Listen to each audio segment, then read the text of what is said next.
ఆయన ఇప్పుడు ఎక్కడున్నాడు? తిరుక్కడిత్తానాన్ని విడిచిపెట్టి నా హృదయంలో ఉన్నాడు.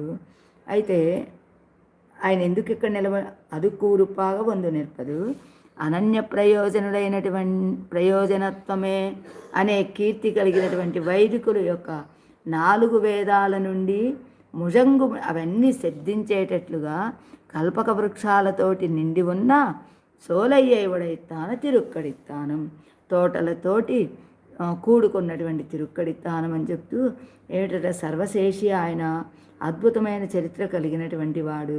అంతేకాదు వామనుడు. ఎందుకు వామనుడు అంటే ఏదన్నా ఆశ్రితులు కావాలంటే యాచన చేసేటువంటి స్వభావం కూడా కలిగినటువంటి వాడు. ఇదివరలో వైదికుల యొక్క వేదఘోషల చేత కల్పవృక్షాల చేత నిండి ఉన్న తిరుక్కడిత్తానంలో అవసర ప్రతీక్షుడిగా ఉన్నాడు ఆయన.